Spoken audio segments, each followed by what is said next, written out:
Y entonces me encontré, yo que era, bueno, hace 30 años, pues todavía era joven. Y todavía. Y entonces me encontré con un pipiolo en casa de Roman Polanski, sentado con él, frente a frente, y la que nos servía el café era su esposa, que era Emmanuelle Seigner, una actriz muy relevante también. Y entonces yo no me podía creer aquello. Estaba en casa de Roman Polanski con una actriz famosa sirviéndome el café y las pastas.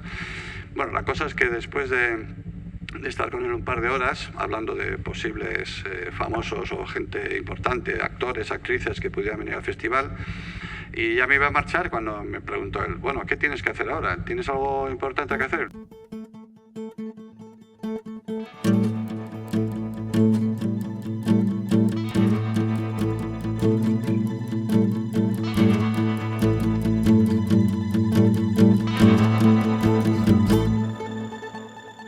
Su atención, por favor. Mi nombre es Roger Casas Alatriste y en este podcast conversaré con personas expertas en el mundo de la economía de la atención, ya sean creadoras, curadoras o consumidoras de contenidos.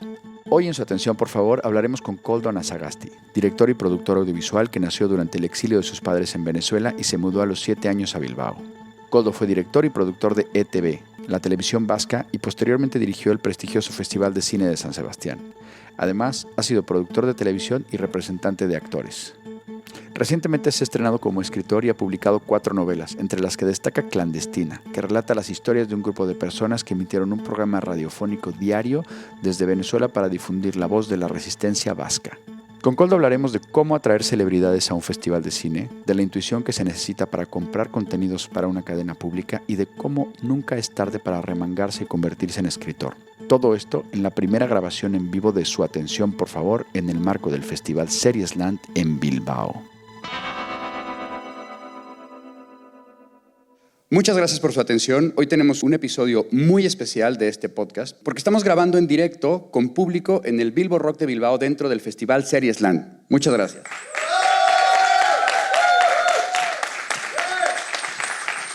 Muchas gracias. Esto de grabar con público, como saben, le confiere al podcast un caché súper especial. Tenemos un público muy animado y sobre todo tenemos un invitado súper especial. Koldo Anasagasti, muchísimas gracias por estar con nosotros. Gracias a vosotros por invitarme. Y bueno, Koldo Anasagasti, no sé por dónde empezar, porque la verdad es que tu recorrido profesional ha tocado, yo creo, todos los palos de la economía de la atención, ¿no? Entonces creo que hoy vamos a tener un viaje muy, muy interesante y vamos a ver si lo podemos comprimir en esa media hora que es lo que dura este podcast. Y me gustaría empezar este viaje en un lugar que no está muy lejos de aquí, que es San Sebastián, donde se realiza mi segundo festival favorito del mundo, después de Seriesland, obviamente. El Festival de San Sebastián, del que tú fuiste presidente algunos años, y me gustaría que me contaras una cosa que no se suele pensar cuando se piensa en la organización de un festival, que es esto de la atracción de personalidades, de celebridades, que son las que a final de cuentas visten y le dan un caché especial a los festivales de cine. Normalmente cuando se organiza un festival, que vosotros sabéis mucho de esto, en Seriesland, pues hay muchos aspectos que cubrir, ¿no? La organización de las películas, la selección, etcétera. Pero bueno, ya que me has hecho la pregunta de los invitados famosos, pues yo tengo que hablar de mi experiencia. Mi experiencia fue hace 30 años. Yo fui director del festival año 91 y 92. Y entonces, ahora ha cambiado algo, porque ahora normalmente solamente se invitan a famosos que vienen con la propia película, a presentar una película, bien en competición o bien fuera de concurso. En nuestra época procurábamos darle un poquito más de glamour porque hay profesionales de los medios audiovisuales que necesitan gente famosa para que transmita y para que trascienda un poco el festival, ¿no? En este caso hay fotógrafos y hay críticos de cine y hay periodistas un poco más genéricos, ¿no?, de lo que es el festival y el ambiente. Entonces, nuestra intención fue traer gente famosa, no específicamente relacionada con una película. Y la labor era ardua porque realmente hace 30 años, ahora ya es mucho más conocido, pero hace 30 años el Festival de Donosti pues no era tan conocido. Nosotros pensábamos que sí, por lo menos yo. Entonces, cuando salíamos a los mercados internacionales, nos dábamos cuenta de que la gente no tenía tanta querencia por nuestro festival. Normalmente competíamos con Venecia. Venecia se celebra la primera semana de septiembre o finales de agosto, y la nuestra, el Festival de Donosti, es normalmente la tercera semana de septiembre, con lo cual pues hay 3 semanas de diferencia entre un festival y otro, y siempre hay mucha competición en qué películas llevarse y qué famosos llevarse, ¿no? Nosotros contratamos en su momento una persona en Londres que nos hacía la labor de contactar con las grandes agencias estadounidenses, fundamentalmente, no solamente, pero fundamentalmente estadounidenses, y nos traían a unos famosos. Pues yo recuerdo que nos vino Angélica Houston, vino Jane Seymour, nos vino Sean Bean, Malcolm McDowell, o sea, vinieron personas conocidas que no estaban relacionadas con ninguna película. Eso hacíamos nosotros. Pero luego también hubo ciertas circunstancias que nos llevaban a hacer gestiones directas nosotros. Supongo que me querrás preguntar por eso. Sí, aquella anécdota que empezó en el otro festival, que es en Cannes, ¿no? Sí, efectivamente. Voy a hacer un preámbulo a esto de Cannes, que es que en Donosti había una persona que había tenido mucha relación con Roman Polanski. De hecho, había trabajado en una película suya, en Piratas. Realmente no tenía un papel importante en la película, pero había sido un personaje de 3 o 4 frases y luego mucha acción, porque Piratas es una película de mucha acción, ¿no? Y se había hecho amigo de Roman Polanski. Entonces, yo me enteré de aquello y me fui a hablar con él. Se llamaba José Antonio Santamaría. Esta persona estaba muy relacionada con el mundo de la hostelería, tenía la discoteca Q, que supongo que conoceréis, tenía tanto en Donosti como en Ibiza. Y entonces, bueno, yo le dije, oye, José Antonio, ¿tú conoces a Polanski? Y me dice, sí, por supuesto, lo conozco, y he trabajado con él. Y yo, joder, pues yo quiero conocerlo. ¿Por qué? Pues porque sabía que esta persona también podía hacer alguna de tracción hacia nuestro festival, ¿no? Entonces nos fuimos tanto José Antonio como yo al Festival de Cannes, que sabíamos que estaba allí Roman Polanski, y nos atendió. Lo que pasa es que nos pudo atender 20 minutos nada más, porque él era presidente del jurado en aquella edición y andaba muy liado, tenía muchos temas que atender, ¿no? Sobre todo la prensa, etc. Y nos dijo, bueno, no os puedo atender, no os puedo dar el tiempo que necesitáis, pero la semana que viene, si queréis, os recibo en mi casa de París. Y entonces, bueno, evidentemente le dijimos que sí. Por circunstancias varias, José Antonio Santamaría no pudo venir a París la semana siguiente, pero yo fui. Y entonces me encontré, yo que era, bueno, hace 30 años, pues todavía era joven. Y todavía. Y entonces me encontré con un pipiolo en casa de Roman Polanski, sentado con él, frente a frente, y la que nos servía el café era su esposa, que era Emmanuelle Seigner, una actriz muy relevante también. Y entonces yo no me podía creer aquello. Estaba en casa de Roman Polanski con una actriz famosa sirviéndome el café y las pastas.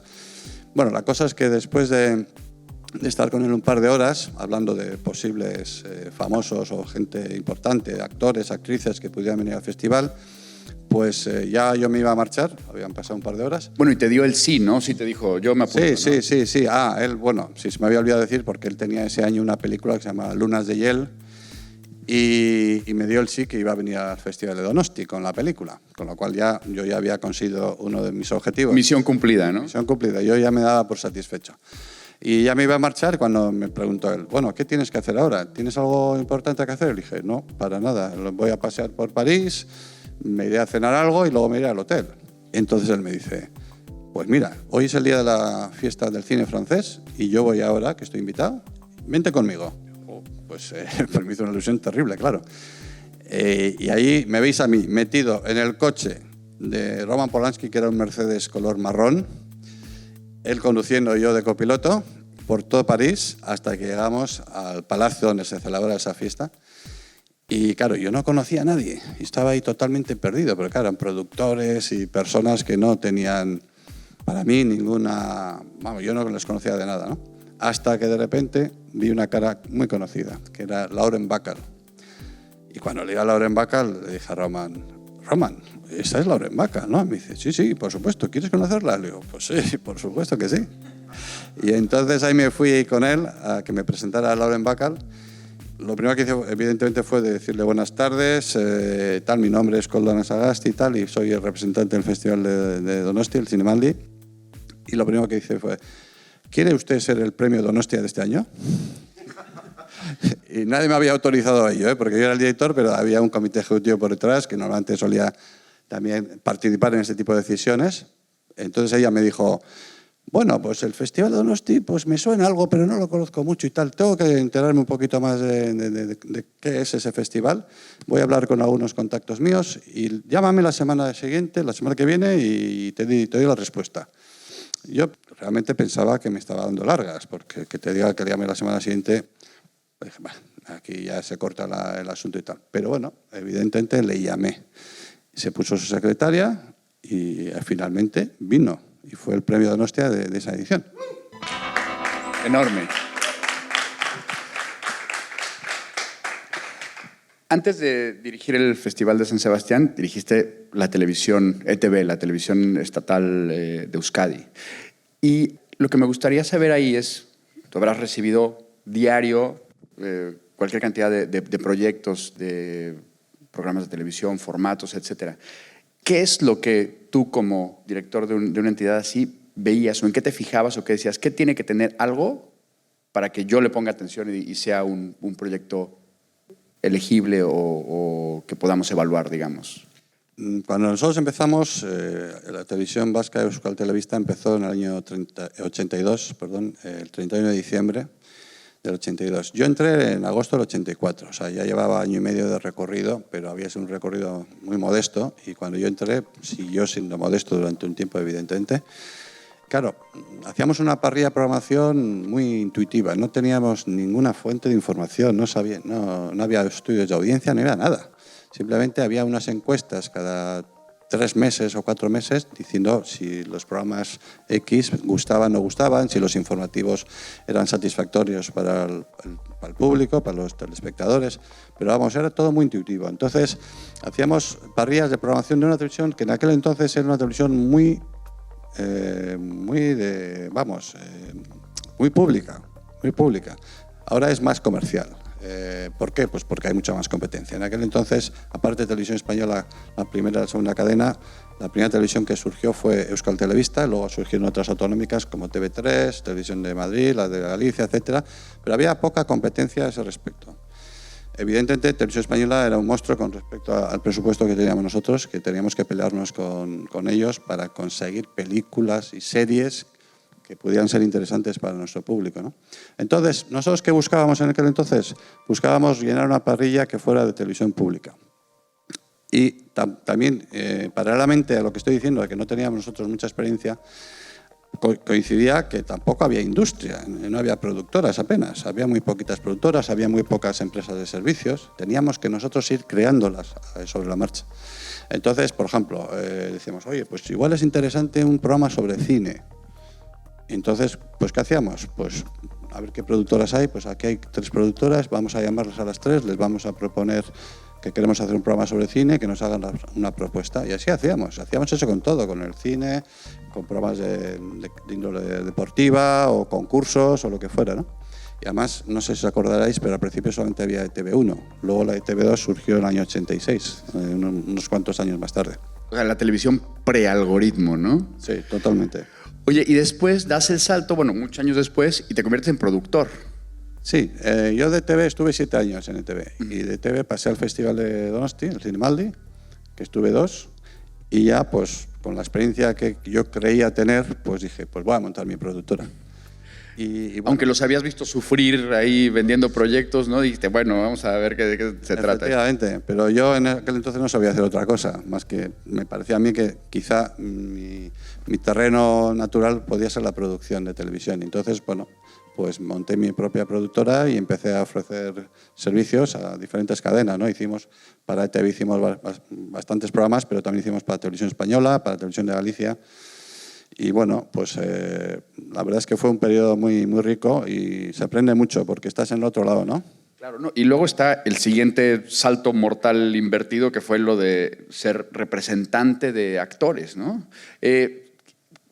¿Qué aprendizaje o qué consejos? O sea, si ves un día te encuentras al sobrino de un amigo que quiere ser actor o actriz, ¿cuál sería ese consejo para sobresalir? Porque es complicadísimo. O sea, digo, no, una cosa es Loren Bacall que diga, bueno, ok, me voy a pensar una semana a ver si quiero el premio Donostia, pero la realidad de la mayoría de los actores está lejísimos de eso, ¿no?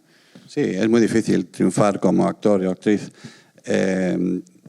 Estoy hablando de cifras de hace ya igual 15, 20 años, ¿no? En aquel entonces yo leía pues, todo lo que caía en mis manos y con respecto a los actores también.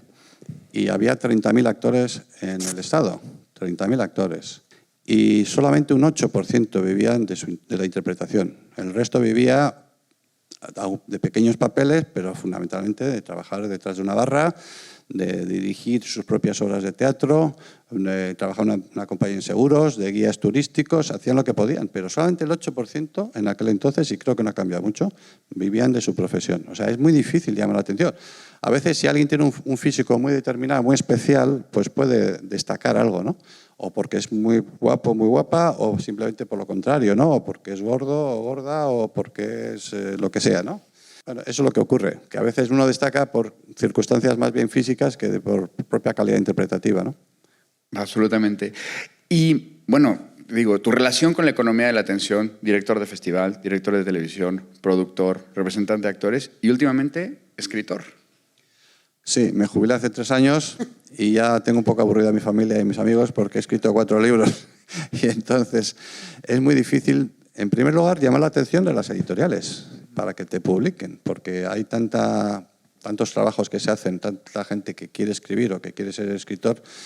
La verdad es que lo mío fue absolutamente circunstancial. Simplemente, como yo había estado en el festival, como os he contado, pues un amigo que estaba trabajando con nosotros en aquel momento me pidió que le contara cosas, un poco como lo que os he contado a vosotros aquí, ¿no? Y le conté, y entonces me dice, oye, tienes que escribir algo sobre esto. Y yo le dije, no, si lo tengo escrito. Y dice, ¿cómo que tienes escrito? Le digo, bueno, no tengo escrito la novela, pero tengo un tratamiento de 35 o 40 páginas y además tengo claro un poco por dónde tienen que ir las cosas, ¿no? Y entonces él, que sí que había escrito varios libros y había publicado, me dice, pues tenemos que escribir un libro juntos. Y entonces escribimos el primer libro juntos, se editó, fue bastante bien dentro de lo difícil que es este mundo editorial. Y luego me animé y ya os digo que he escrito otros 3 más y están aburridos de mí. Y este viaje nos lleva hasta Venezuela, donde se ubica tu libro, bueno, publicación más reciente, que es Clandestina, que va precisamente una historia de radio. Sí, del año 65 al año 77 existió en Venezuela una radio clandestina, que era una radio que intentaba dar información y de alguna manera contrarrestar las informaciones que se daban dentro de nuestro país, ¿no? De aquí, en todo el estado. Estaba hecha por un grupo de vascos que vivían en Caracas y estuvieron 12 años emitiendo un programa diario de 1 hora.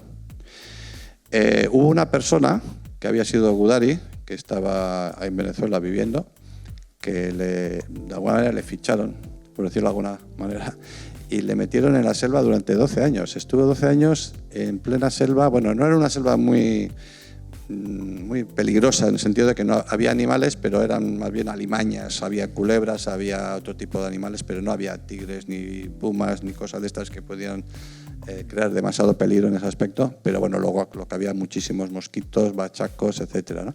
Entonces hubo un grupo que hizo esa emisión y además lo hacían fuera de su horario de trabajo, porque ellos no vivían eso, esto era un trabajo totalmente voluntario, ¿no? Entonces, hace poco, cuando ya pensé en qué tema iba a utilizar para mi 4º libro, me acordé de esa historia que me lo había contado mi hermano, que estuvo involucrado en esa radio. Y entonces hice una pequeña encuesta entre la gente con la que yo habitualmente suelo salir a andar. Salgo a andar todos los días con otros jubilados como yo. Y entonces hice una pequeña encuesta y de los que estábamos allí, el 80% ni siquiera había oído hablar de esa emisora clandestina. Lo cual me pareció bastante penoso, ¿no? Porque un esfuerzo tan amplio de 12 años, día a día, trabajando, que no se supiera, no se conociera, pues dije, pues hay que escribir una novela sobre esto. Y eso es lo que me llevó a escribir esta novela sobre la radio Euskadi clandestina en Venezuela. Historión. Oye, y de todos estos frentes en los que has estado dentro de la economía de la atención, ¿cuál ha sido el campo más difícil en el que has jugado? Pues yo creo que la de productor, porque hay que llamar cuando estás en un puesto directivo, pues evidentemente tienes muchas armas, ¿no? Tienes un presupuesto que tienes que administrarlo, y administrarlo bien, se supone. Pero cuando estás fuera, te tienes que vender a ti mismo y tienes que vender tu producto. Entonces, muchas veces tienes una acogida por parte de los directivos de las cadenas, pero otras veces es que llamas y no te hacen ni caso. O sea, intentas tener una reunión con ellos y pasan de ti, ¿no? Entonces, eso yo creo que es lo más difícil. Conseguir llamar la atención, primero, que te reciban y luego que el proyecto que tú lleves que destaque algo sobre los demás.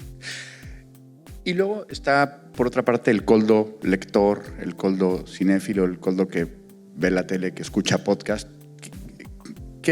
¿Cómo eliges qué es lo siguiente que vas a leer, qué es lo que vas a ver la siguiente película?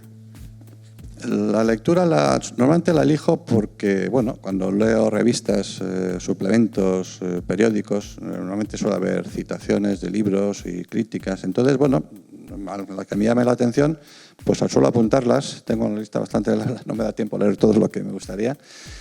Y bueno, pues solo tirar de ahí, ¿no? De referencias de críticos o de otras personas que puedan asesorar, ¿no? En cuanto a series, pues ahora, pues evidentemente estoy suscrito a 4 plataformas, entonces pues también hago lo mismo, o sea, pues, compro fotogramas, otras revistas y entonces pues ahí te hacen también alguna crítica y bueno, pues las apunto.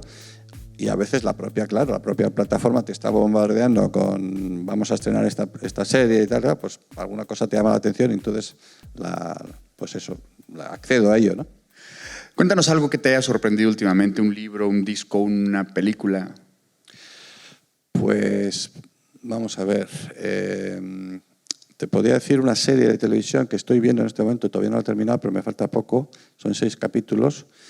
Es una serie israelita, se llama La Lección, que va sobre un profesor que tiene en su clase fundamentalmente, bueno, no, en este caso son todos israelitas, o vamos, no, judía es la religión, pero vamos, son todos israelitas, y hay un conflicto porque una de las alumnas pues quiere que las piscinas se cierren a los árabes, o sea, que no pueden entrar los árabes en las piscinas. Entonces el profesor se enfrenta a esa alumna y al final la cosa se va complicando, ¿no? No voy a desvelar mucho más, pero es una serie que me está llamando la atención y que me está gustando. Apuntada. Bueno, ya casi para terminar, 2 preguntas que le hago a todas las personas que entrevisto en su atención, por favor. La primera es, ¿en dónde está tu atención? Pues en este momento tendría 2 campos de atención. Uno, el personal familiar, pues que acabo de tener un nieto hace 6 meses. Tengo un niño de 6 meses que estoy absolutamente nubilado con él. Ese es en el aspecto personal, ¿no? Y en el aspecto visual, por decirlo de alguna manera, pues un poco lo que hemos dicho, ¿no? Películas. Yo suelo votar para los premios José María Forqué, porque al haber sido productor sigo perteneciendo a la asociación, entonces me mandan un código todos los años y me veo las películas españolas, el 80% están ahí, entonces mi atención está a ese tipo de películas porque aparte que me gusta mucho ver cine, pues tengo la obligación de votar. ¿A quién me recomendarías entrevistar para este podcast de Su Atención, por favor? Pues te recomendaría quizá a una persona que está muy relacionada con lo que tú me has preguntado antes, que es la agencia de actores. Uh-huh.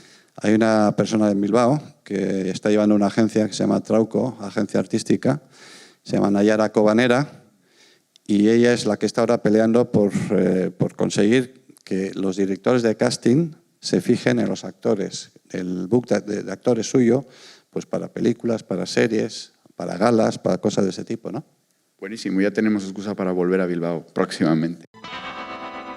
Koldo Anasagasti, ha sido un placer esta conversación. Espero que todo el mundo la haya disfrutado también por aquí. Muchísimas gracias. Gracias a vosotros. Y a todas las personas que nos han escuchado hasta aquí, muchísimas gracias por su atención.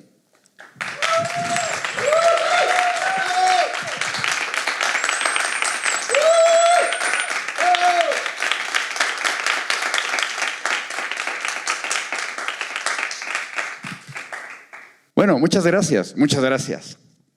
Gracias a ti. Esto ha sido Su Atención, por favor, el podcast que reúne a los mayores expertos en el mundo de la economía de la atención. Si quieres saber más de este proyecto transmedia, sigue las redes sociales del Cañonazo: LinkedIn, Instagram, Facebook o Twitter. Este podcast, Powered by El Cañonazo, ha sido posible gracias a... Director de producción, Manfredi Giannoni. Producción, redacción y comunicación, Marisa Mañanos. Tema musical, Iván Raimores y Roger Casas Alatriste. Diseño de audio y postproducción, Lanjo Audiovisual Solutions. Diseño gráfico, Carlos López Lumbreras. Idea original y dirección, Roger Casas Alatriste. Y como siempre, Gracias por su atención.